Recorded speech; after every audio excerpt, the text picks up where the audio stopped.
Très bien. Alors, bonjour tout le monde. Donc, voilà. Aujourd'hui, j'aimerais vous présenter un chapitre très important de la thermodynamique. En fait, c'est deux chapitres qu'on va qu'on va travailler en même temps. Il s'agit, donc, lorsque je dis un chapitre important, donc, en thermodynamique, donc ça peut être soit les principes de la thermodynamique, soit les machines thermiques. Voilà, ce sont vraiment des chapitres plus intéressants de la thermodynamique. Alors, nous, aujourd'hui, on va combiner en fait le premier et le second principe dans un seul chapitre. Donc, c'est ça l'objectif du travail aujourd'hui. Donc, alors, à la petite on va commencer. Alors, les principes de la thermodynamique.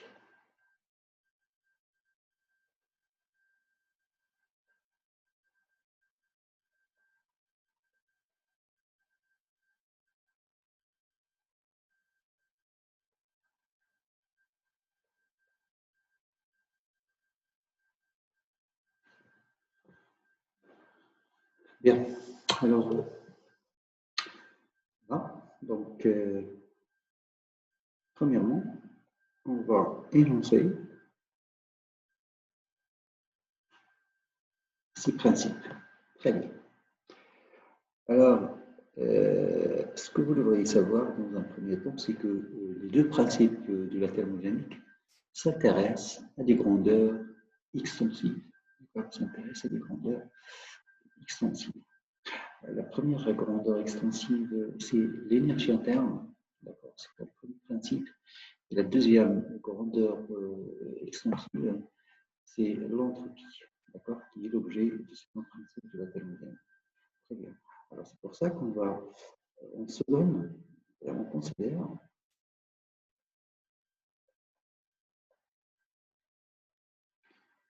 une grandeur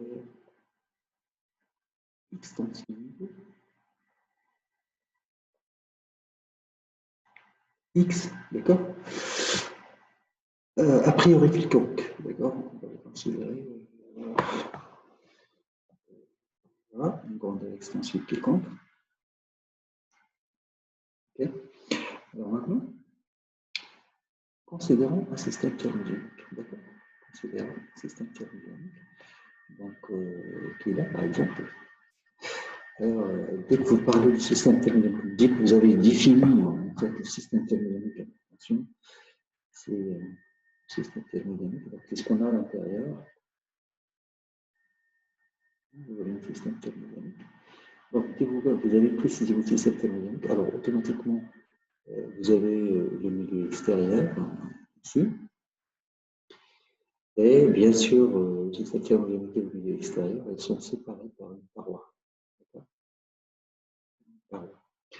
Alors, nous, ce qui nous intéresse, c'est la grandeur extensive X. Ok, alors on va prendre une grandeur X extensive. On va supposer que notre système subit une transformation infinitésimale entre deux instants, t et t plus dt. D'accord? Alors, si le système subit une transformation, ça veut dire que notre grandeur, elle va changer. Notre grandeur extensive, elle va changer. Et elle va devenir x plus une variation dx. Une variation de cette grandeur dx. Alors, j'aimerais que vous fassiez attention parce que, ici, par exemple, vous voyez, donc là, je mets un d parce que je sais que x est une grandeur d'état, c'est une fonction d'état. C'est une fonction d'état. Donc, il est accompagné d'un d. C'est une différentielle totale exacte. D'accord? C'est une différentielle totale exacte. Bien. Alors, dans un premier temps, on va essayer de déterminer à quoi est égale cette variation de dx. Donc, c'est ça l'objectif, d'accord, pour le moment. L'objectif serait de déterminer à quoi est égale cette variation. Alors, la réponse est, alors, la variation d'une grandeur extensive quelconque, pour une transformation infinitésimale, est due toujours à deux raisons. D'accord? Il y a deux raisons qui font qu'une grandeur extensive varie au cours d'une transformation. D'accord? Alors, la première grandeur, la première raison est que le système peut échanger cette grandeur avec l'extérieur. C'est parce que le système peut l'échanger avec l'extérieur. D'accord? Alors, c'est ce qu'on appelle la grandeur d'échange. Et attention, les grandeurs d'échange, ce sont des formes différentielles et non pas des fonctions d'état. Du coup, au lieu de mettre un unité, on met un delta. Très bien. Donc ça, c'est ce qu'on appelle le terme d'échange.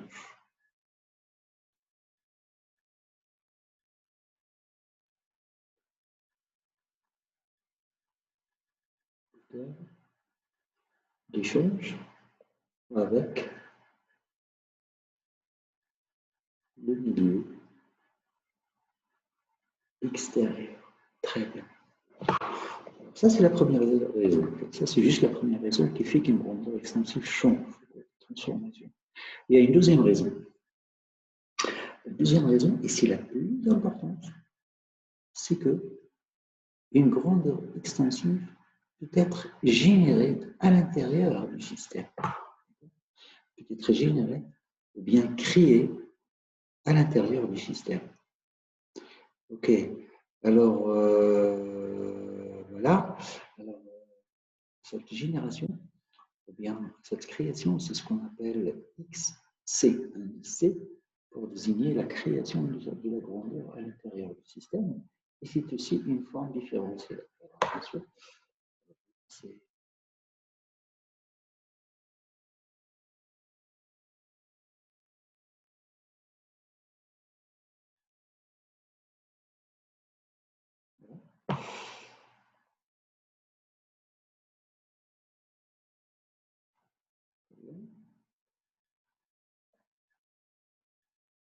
c'est aussi une forme différentielle, donc je mets un certain delta. Alors, devinez quoi? Eh ben, les deux principes de la thermodynamique s'intéressent très particulièrement à ce terme de création. D'accord? Donc, l'objectif principal du principe de la détermination, ce n'est pas de déterminer la variation d'une grandeur extensive ni les termes échangés, mais c'est plutôt cette grandeur de création qui est la plus intéressante. Ça, en fait, parce que c'est le terme qui est difficile à trouver.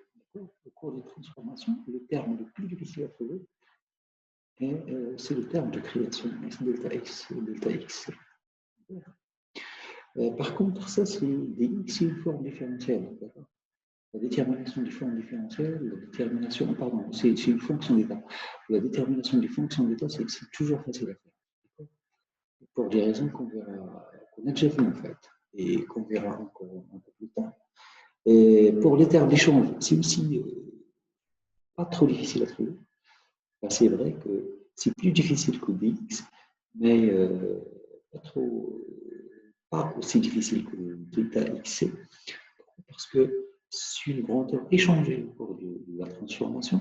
Et lorsqu'on dit échanger, donc on peut la détecter. Par exemple, il suffit de surveiller la paroi de mon système pour mesurer. On peut la mesurer juste en surveillant, en regardant ce qui se passe au niveau de la paroi du système. Mais ce serait difficile de regarder ce qui se passe à l'intérieur du système. Ça ne serait pas quelque chose d'évident. Bien.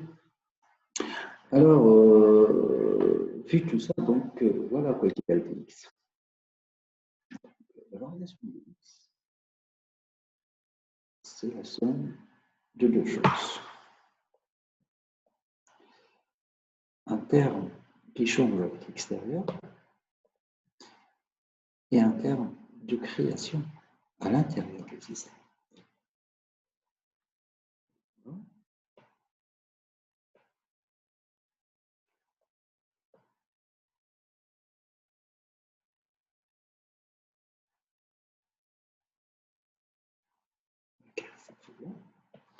Donc, Rappelons que le dx,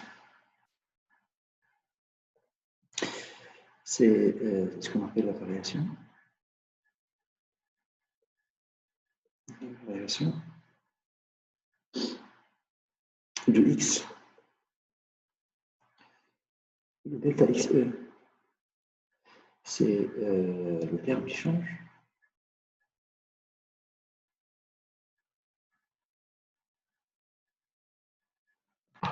Et on a le delta xc, c'est le terme de création.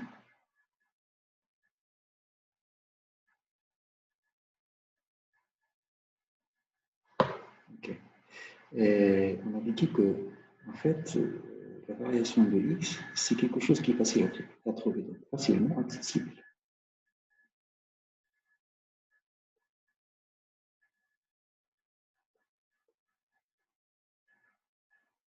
Alors qu'ici, vous avez quelque chose qui est très difficile à déterminer, donc difficilement accessible.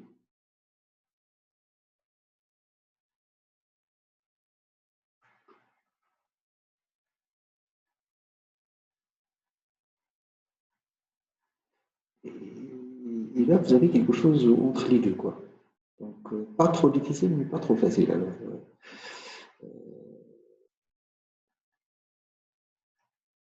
moyennement accessible.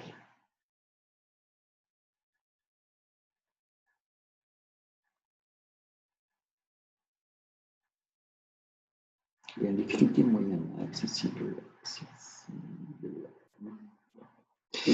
Très bien. Alors, ok. Alors, donc, voilà tout. Donc, on a dit, en fait, on ne peut pas oublier quelque chose, c'est que c'est ce terme-là qui est l'objectif principal. Donc, ça, c'est l'objectif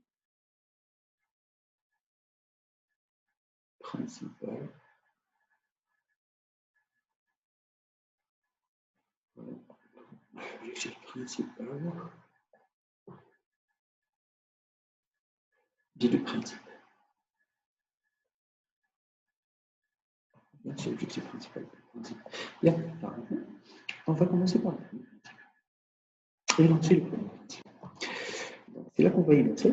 Alors, le premier principe de la thermodynamique stipule qu'il existe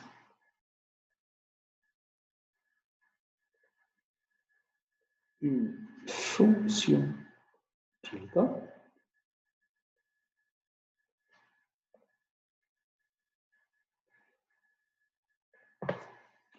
extensive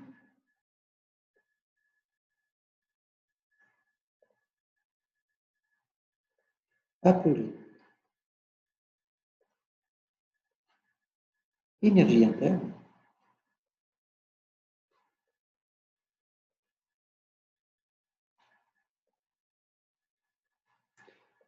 notée U tel que quoi? Tel que le terme de création de cette grandeur qui est l'énergie interne, c'est tout le temps égal à zéro. Quelque chose de vraiment intéressant. Quelque chose de vraiment intéressant. Pourquoi c'est intéressant? Parce que, étant donné que c'est difficile de déterminer ce terme, alors là, le premier principe, il vous donne dans le code général. En fait, le premier principe, il a découvert l'existence d'une fonction d'état telle que ce terme d'échange qui est difficile à déterminer, c'est tout le temps égal à zéro. Alors, okay, donc c'est bien. C'est bien, donc voilà. Donc, on n'a plus à le chercher, quoi. Hein, on n'a plus à le chercher, donc on le connaît tout le temps, c'est égal à zéro. Alors, le fait de dire qu'une grandeur qu'un terme de création égale à zéro, ça signifie que la grandeur U, hein, on dit que U est une grandeur conservative.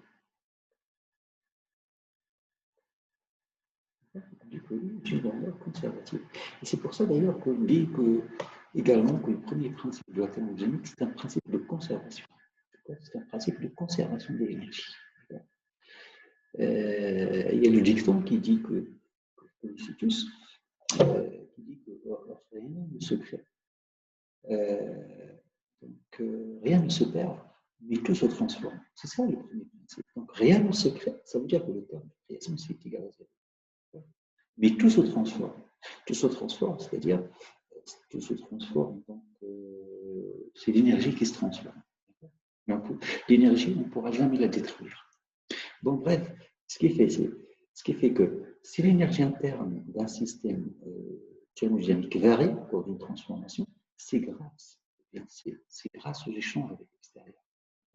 C'est forcément dû, toute variation de l'énergie interne, c'est forcément dû à un échange avec le milieu extérieur. C'est ça ce que ça veut dire. Alors, voilà. Donc, si delta ici égale à 0, donc ça veut dire quoi? Ça veut dire que D, c'est tout le temps égal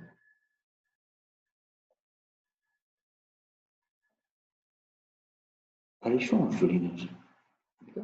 C'est tout le temps égal à un échange d'énergie. Donc, delta V ici, c'est un échange. C'est des échanges, en fait. On verra que, en fait, les échanges d'énergie peuvent se faire, en fait, on l'a déjà vu, les échanges d'énergie se font de deux façons différentes. Échange énergétique.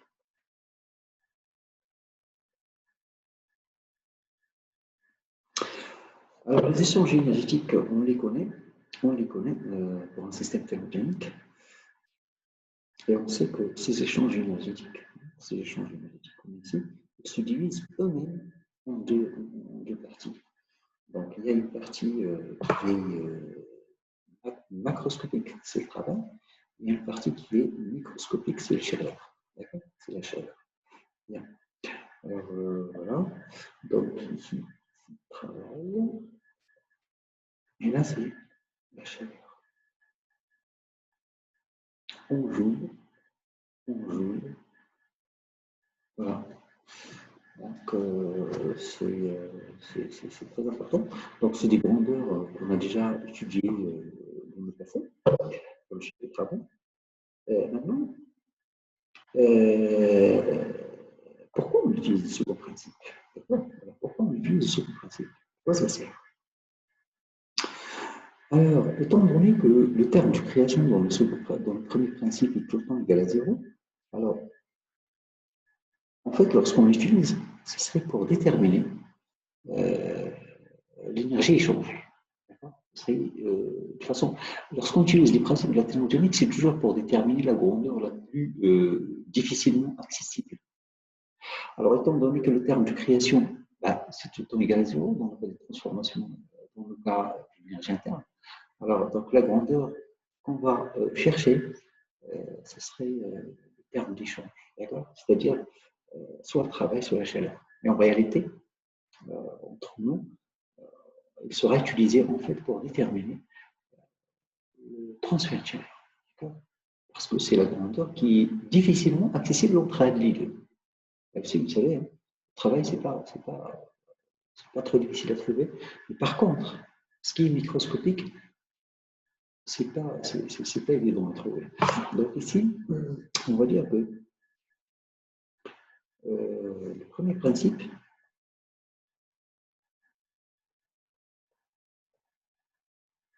est utile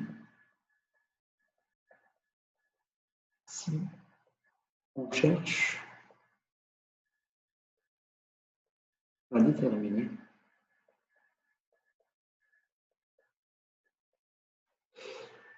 les échanges de chaleur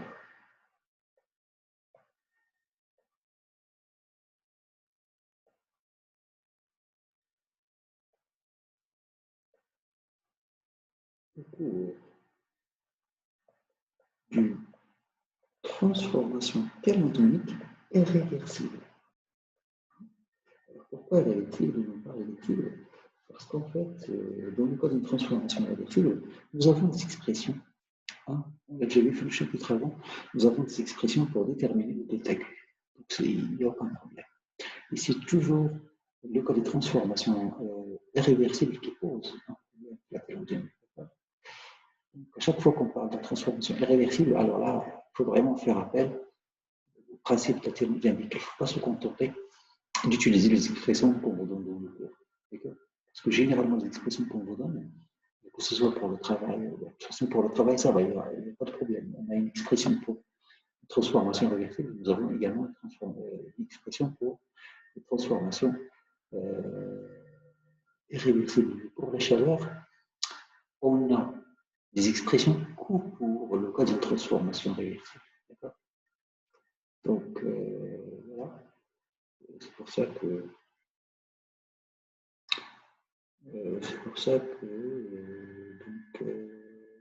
le premier principe, en fait, on fait appel au principe de la thermodynamique précisément lorsqu'il s'agit d'une transformation irréversible.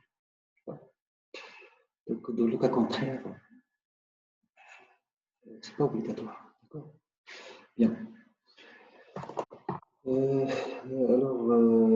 Donc voilà, en gros. Mais rappelez-vous une chose, ces expressions qu'on a ici, bien sûr, ça concerne le cas d'une transformation infinitésimale, mais dans la pratique, les transformations infinitésimales ne sont pas intéressantes. Ce qui est intéressant, c'est le travail sur une transformation totale. C'est ça le plus intéressant. C'est pour ça qu'on va. Voilà, donc on va dire que pour une transformation thermodynamique totale,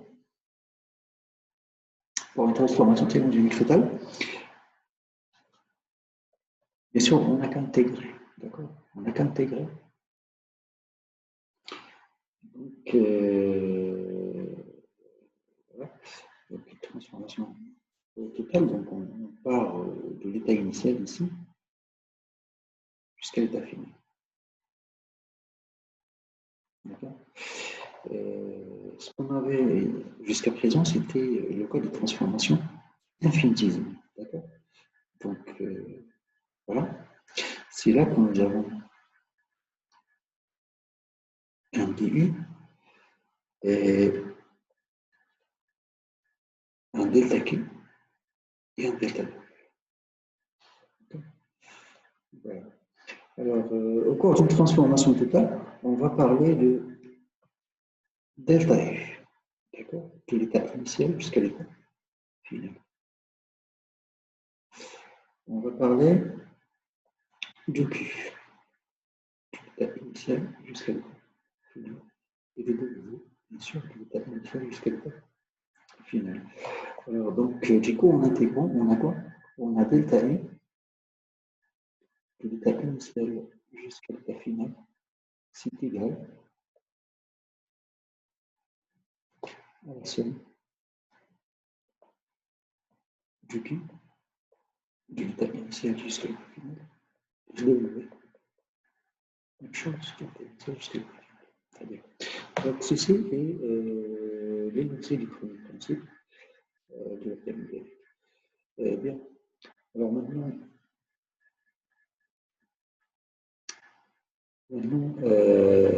c'est le moment de passer au second principe de la thermodynamique. D'accord. Au second principe. Bien. Alors, de même, le second principe postule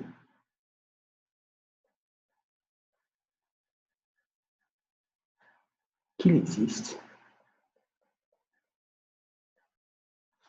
une fonction d'état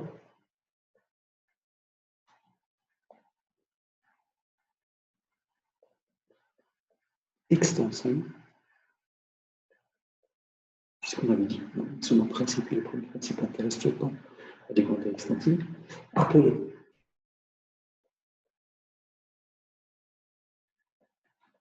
entre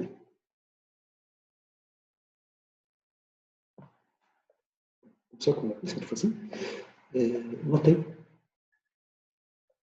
S tel que Donc ici, le second principe, il découvre qu'il y a une grandeur, une autre fonction d'état, telle que cette fois-ci, le terme de création qui nous intéresse, pour la grandeur S, c'est supérieur ou égal à 0.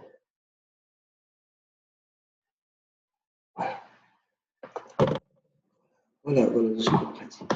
Donc, dans le second principe, on découvre en fait qu'il y a une fonction d'état qu'on appelle l'entropie, et pour laquelle ce terme de création, il est tout le temps supérieur ou égal à 0.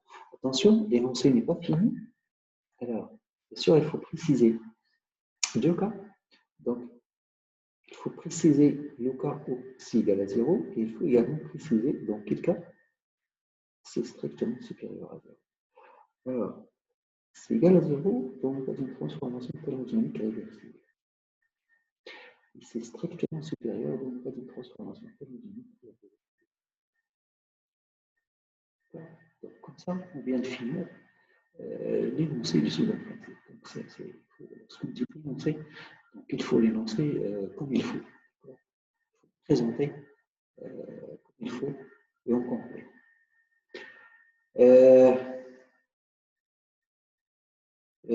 Donc, une remarque. En fait, plusieurs remarques. Là, on va deux remarques pour être précis. La première remarque, c'est que S, contrairement à I, n'est pas une grandeur conservative. Ce n'est pas une grandeur conservative. Deux,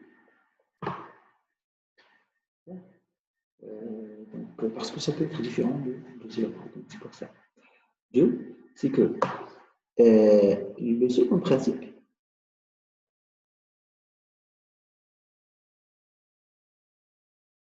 permet de distinguer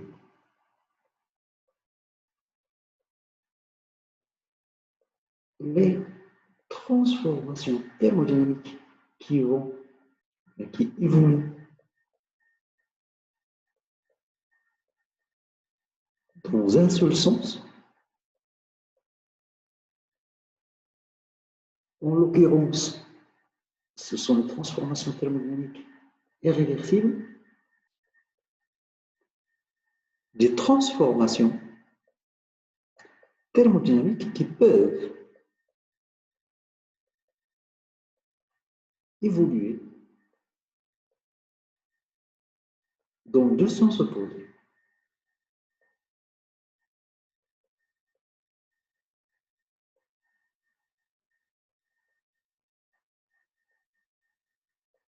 En l'occurrence, ici, il s'agit de transformations thermodynamiques comment réversibles. Donc, voilà. C'est-à-dire, c'est pour ça qu'on appelle d'ailleurs, on dit que le second principe, c'est un principe de l'évolution. C'est-à-dire, il précise si la transformation peut évoluer ou ne pas évoluer dans un sens. Donc, voilà. Il s'agit d'un principe d'évolution. Par contre, pour le premier principe, on avait dit qu'il s'agit d'un principe de conservation. D'accord? Ici, il s'agit d'un principe de conservation. C'est ça la différence entre les deux. Bien. Alors, voilà donc pour le second principe. Et on écrit quoi? On écrit que ds, cette fois-ci, c'est égal à la somme du terme échangé plus du terme créé. En intégrant cette expression, et rappelez-vous, hein, le second principe, il nous dit, attention, ce terme de création, cette fois-ci, c'est soit positif, soit nul. C'est ce qu'il nous raconte. Alors, en intégrant cette expression au cours d'une transformation,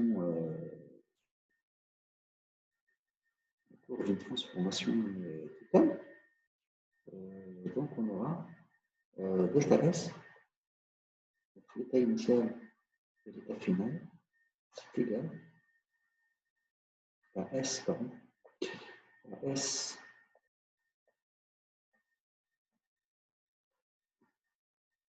échangé plus S créé. Voilà, dans le second principe. Donc attention, ici, voilà les grandeurs introduites par le premier principe.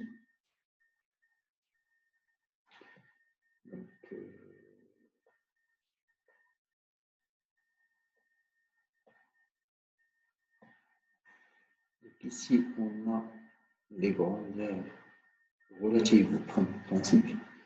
Et ici, vous avez les grandeurs relatives au second principe. Donc, delta SE et delta S créé.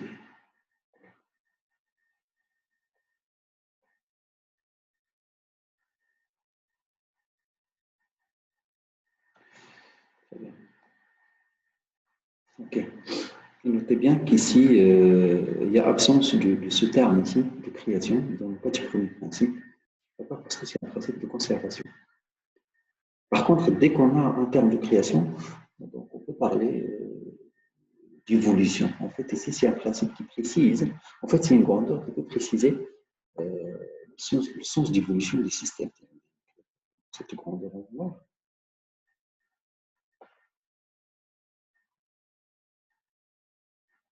C'est une grandeur d'évolution, si vous voulez, d'accord, qui précise l'évolution du système.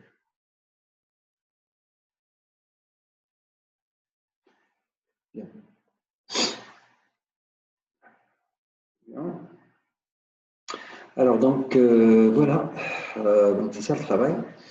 Donc, c'est ça l'énoncé des deux principes de la thermodynamique. Donc, voilà. Et ce qu'on va faire maintenant, c'est la chose suivante. Donc, on sait que nous avons à chaque fois trois termes. D'accord? Donc, un terme de variation, un terme d'échange et un terme de création. Rappelez-vous, donc l'objectif, c'est vrai que l'objectif serait à chaque fois de déterminer ce grandeur de création, sauf pour le premier principe, hein, sauf pour le premier principe, parce que pour le premier principe, ce terme est tout le temps égal à 0. Alors, étant donné que dans le premier principe, ce terme est égal à 0, donc l'objectif serait de déterminer ce terme d'échange. Hein, dans le premier principe, donc c'est ça ce qu'on cherche. Dans le second, voilà ce qu'on cherche. Okay. Bien. Alors, avant tout, donc on va commencer par des choses qui sont plus faciles au début. Donc, premièrement, on va s'intéresser à des x, d'accord? On va vous donner les expressions permettant de calculer à chaque fois cette fonction d'état. Donc, ici, vous avez des expressions. Là aussi, vous avez des expressions. Donc, et après, on déduit. Hein, on n'a qu'à appliquer et utiliser cette expression pour déterminer un terme. Il faut avoir des expressions pour des x. Il faut également avoir des expressions pour delta x2 pour pouvoir à la fin déterminer le terme de création. Bien, alors maintenant commençons par le x. Okay. Alors, voilà, ça serait grand.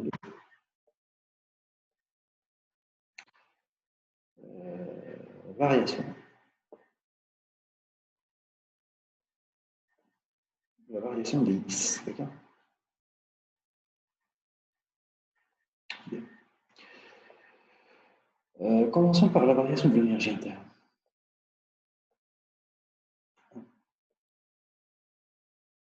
Énergie interne.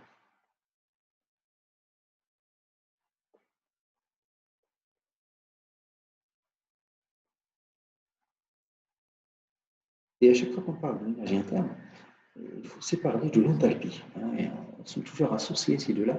Donc, à chaque fois que vous introduisez l'énergie interne, il faut vraiment ajouter l'enthalpie. C'est très important. Donc, pourquoi? Parce que, en fait, c'est une grandeur aussi intéressante que l'énergie interne. Donc, l'énergie interne, c'est souvent utilisé dans le cas du système fermé, mais l'enthalpie, c'est réservé. Il prend la place de l'énergie interne dans le cas du système ouvert. Donc, ici, l'enthalpie.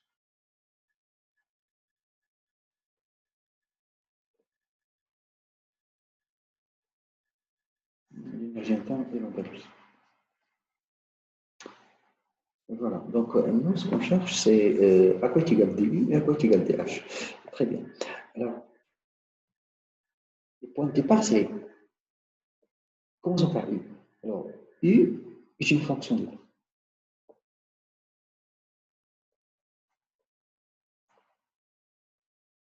Alors, attention, ça, c'est pas des choses du vocabulaire dans les airs, mais c'est vraiment quelque chose d'intéressant. Pourquoi est-ce intéressant? Vous allez voir. Alors, on cherche une expression générale, d'accord, de début. Alors, étant donné que c'est une fonction d'état, donc pour déterminer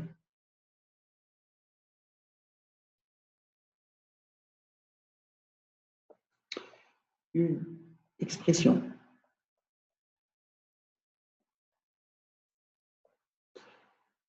générale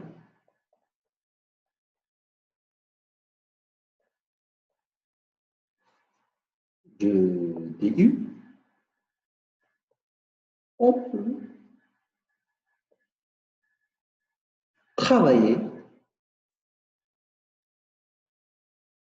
sur une transformation thermodynamique particulière. Donc c'est ça le truc. Pour trouver quelque chose de général, on peut travailler uniquement sur une transformation qui est particulière, sur une particularité. Donc c'est très important. C'est parce que c'est une fonction d'état. Chose qu'on ne peut jamais faire avec une grandeur d'échange. Très bien. Alors voilà, on cherche quelque chose de général et pourtant on peut travailler sur quelque chose de particulier. Pour, pour trouver quelque chose de général. Voilà, donc c'est ça tout l'intérêt d'une fonction d'état. Bien. Alors c'est pour ça, donc une transformation particulière à considérer. Pour cela, considérer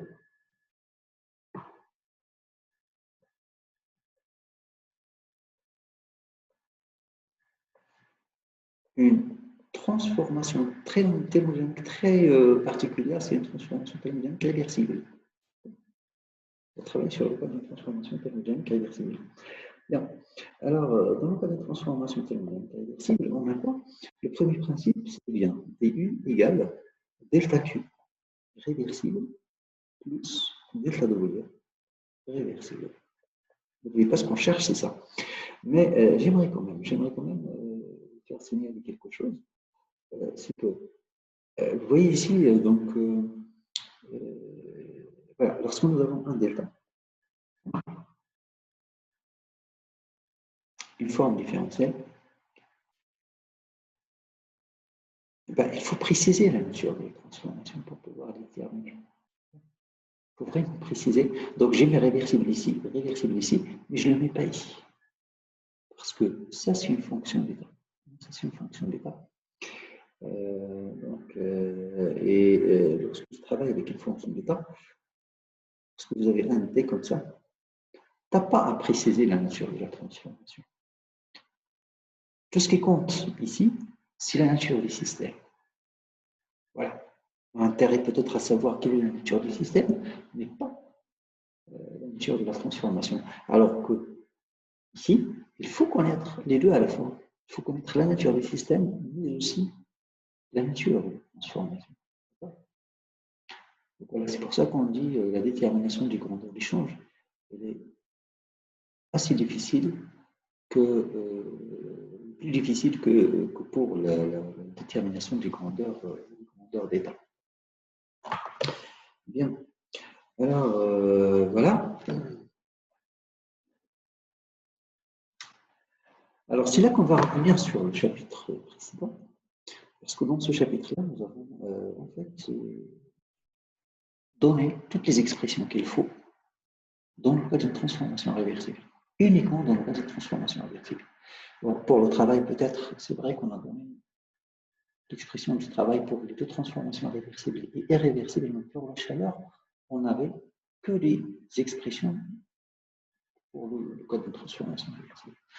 Donc, voilà. OK, on va utiliser ces expressions. Donc, DU, c'est égal à quoi? C'est égal à delta cube réversible. On avait trois expressions. On va choisir la première. C'est CV fois DT plus L dV. Ça, c'est la première expression qui marche dans le cas de transformation réversible, bien sûr. Pour le travail, c'est monté fois dV. Ça, c'est l'expression qu'on marque. Donc, finalement, voilà que est égal à dU. C'est CV dt plus L moins P fois dV. Donc, finalement, on a eu ce qu'on cherchait. On cherchait une expression, la voici. Bien, maintenant c'est le moment de commencer à explorer cette expression. Alors, dès que vous avez une expression d'une fonction d'état, avec un t, vous pouvez l'exploiter. Vous pouvez l'exploiter. Alors, pour en extraire trois expressions supplémentaires qui seront bien sûr utiles pour la suite. Alors, la première expression qu'on peut tirer de là, c'est à quoi est égal CV. Alors, CV, ça serait du sur dt lorsqu'on fixe le volume. Après, à quoi est égal le L? L, ça serait égal à P plus du sur dv si on fixe la température. La troisième chose, c'est l'égalité du Cauchy-Schwarz. C'est dCV, dérivé à côté égal à voilà, dCV sur dV. La température, c'est égal à P sur dT de NV.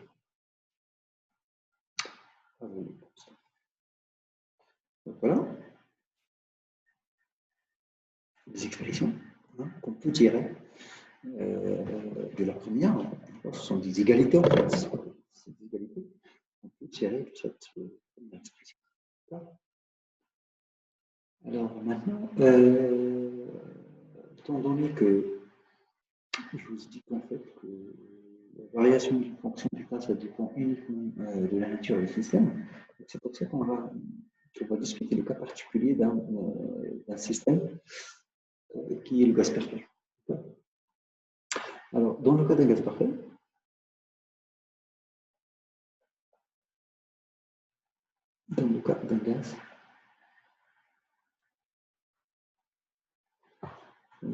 parfait, qu'est-ce qu'on a?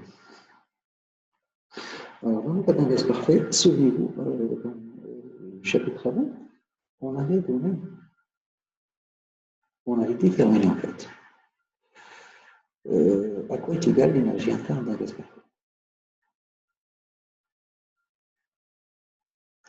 On avait dit que l'énergie interne d'un gaz parfait, c'est égal à I sur NRT. Voilà, c'est égal à I sur 2, pourquoi? Fois NRT. Alors, le I, c'est ce qu'on a appelé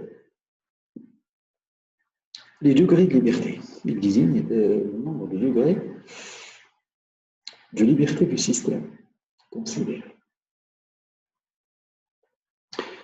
Et que ce I-là, il peut être égal à 3, il peut être égal à 5, il peut être égal à 6. 3, c'est pour le cas d'un gaz parfait, mono, atomique. 5, si on a un gaz parfait, dit atomique. 6, si nous avons un gaz parfait, polyatomique.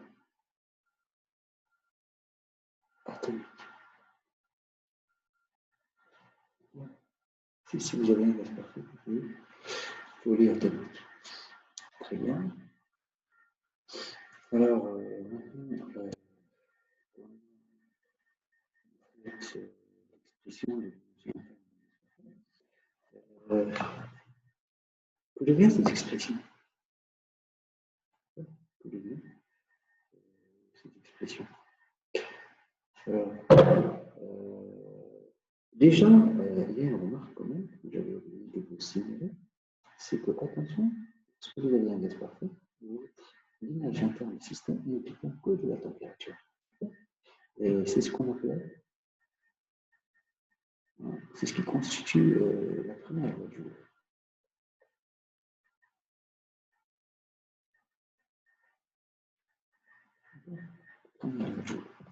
Donc, c'est une loi qu'on applique uniquement au système du gaz parfait. Parce que pour d'autres systèmes, en fait, ça doit être en fonction de la température et du volume à la fois. Vous avez la température et vous avez le volume.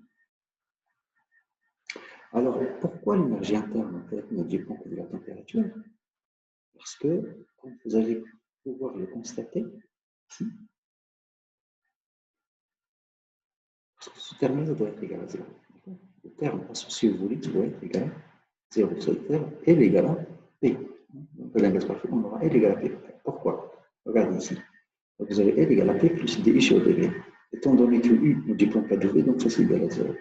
Donc, ici, vous avez déjà L, c'est égal à P.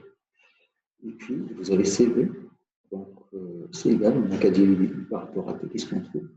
Entre U sur 2 LR. Bien. Et puis, voilà. Et vous avez dCV sur dV. Température, c'est égal à 0, c'est normal parce que le CVC, il est indépendant du volume également. Voilà. Donc, voilà qu'est-ce que c'est bien dans le cas d'un gaz parfait. Donc, c'est un cas assez particulier. Très bien. Mais le cas général, vous l'avez ici. Maintenant, je passe à la deuxième fonction. De même pour le H. De même.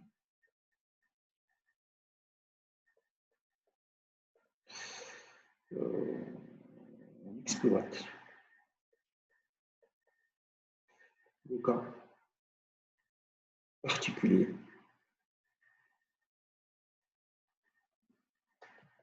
d'une transformation thermodynamique réversible ou cherchons une expression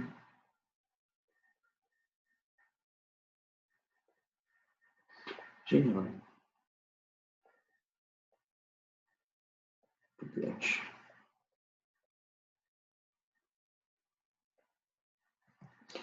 Par définition, on sait que dH, c'est égal à dU plus dPV.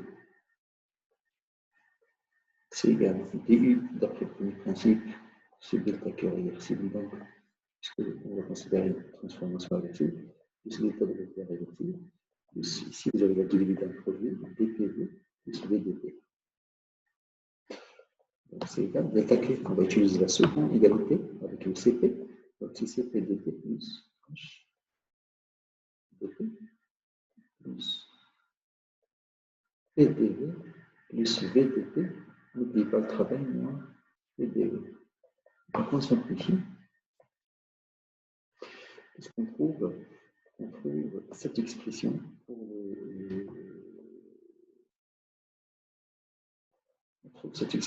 le DH. DH c'est égal à CP, dt, plus H plus V, dP. Voilà. C'est une expression qu'on va aussi exploiter pour trouver d'autres égalités. Par exemple, la quantité égale CP, ça serait dH sur dt en fixant la pression. La quantité égale H, ça serait égal à moins V plus dH sur dP température. Et Cauchy-Schwarz, dCP sur dP par température, c'est égal à d de H plus V sur dUT, fixant la pression du système. Bien. Donc, ces trois expressions, elles sont intéressantes, donc on va pouvoir les récupérer après. Donc, dans le cas d'un gaz parfait,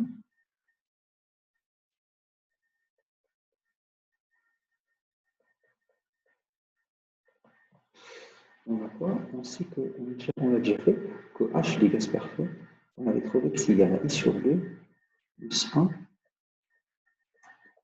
NRT. Même chose, mais que H nous dépend de la température. Ça, ça fait l'objet de un module.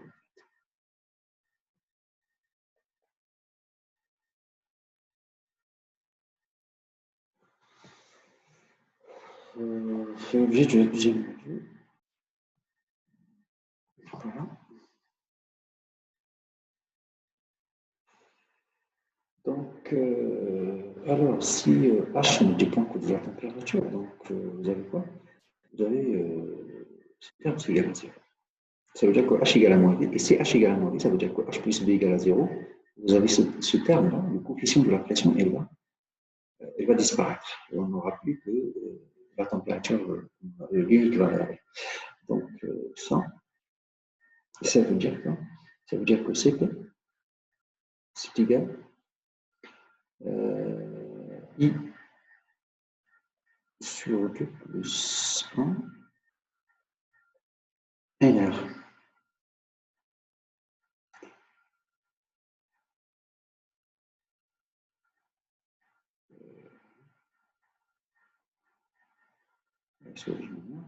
Et vous aurez H, c'est égal à moins V.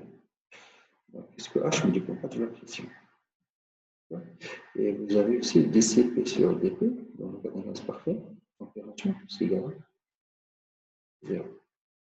Donc voilà ce qu'il faut retenir. À partir de cette expression de Cp, on peut en déduire deux choses.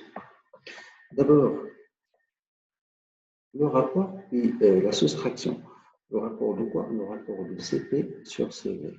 La soustraction de Cp, Cv. Voilà, ici c'est égal.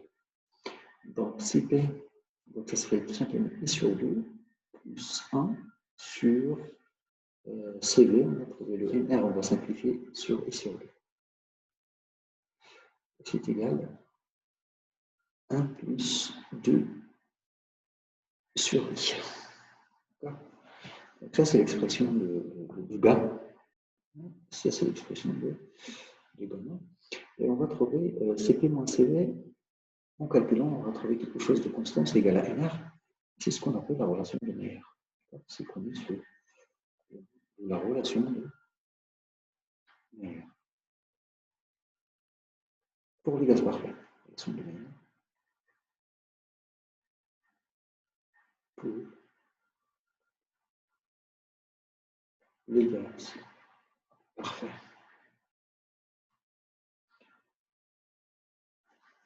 Bien.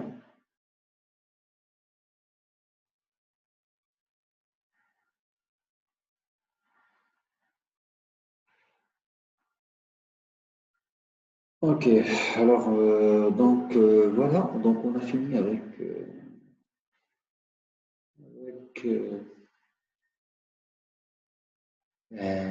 l'énergie interne.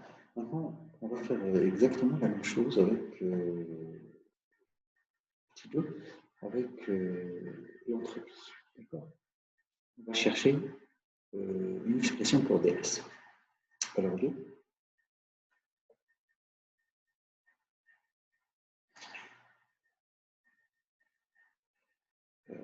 l'expression de ds.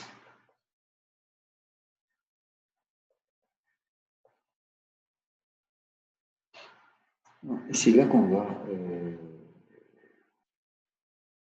voir ce qu'on appelle les inégalités.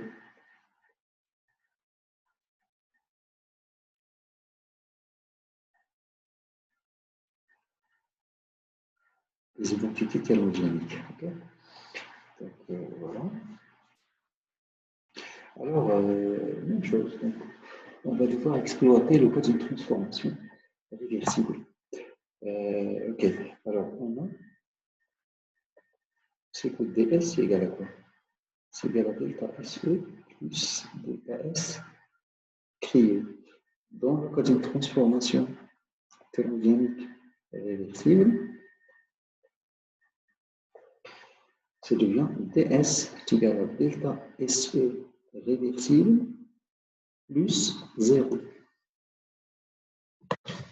0 parce que ça vient de l'énoncé du second principe. On avait dit que dans le cas de transformation réversible, le terme de création, qui est difficile à trouver en réalité, c'est égal à 0. Et puis, là, vous avez une expression. Dans le cas d'une transformation réversible, vous avez une expression pour le delta SE. Tout comme ce qu'on avait fait ici. Dans le cas de transformation inversée, on a une expression pour le travail et on a une expression pour le chaleur. Donc c'est ça. Hein. Donc dès qu'on parle des grandeurs d'échange, hein, les grandeurs d'échange, on a toujours des expressions pour ces grandeurs-là dès qu'il s'agit d'une transformation inversée. Donc voilà. Et cette expression, c'est quoi? C'est delta Q réversible divisé par la température du système. Donc ça, c'est quelque chose d'intéressant. On doit le retenir. Finalement, ds est égal à delta Q réversible divisé par T. Très bien. Alors, soit. Donc, je passe au suivant. Alors, soit ds, c'est égal à delta Q réversible sur T. Et c'est comme ça qu'on doit retenir des expressions. Et c'est pour ça que je vous ai parlé d'identité avec un S thermodynamique. On peut avoir deux expressions, voire même trois. La première, c'est voilà, CDS égale CV fois dt sur T plus L sur T fois dv. On va remplacer dq par cvdt plus ldv. Le deuxième, c'est ds, c'est égal à cp dt sur T plus h sur T dp. Donc, ceci, ce sont des identités thermodynamiques, ce sont des expressions. Donc, voilà. Bah, sinon, je peux faire autrement. Hein. Sinon, je peux faire autrement. Donc, au lieu de parler de L et de H et de tout ça, de toute façon, puisqu'on a déjà fait le travail avec le premier principe, Donc,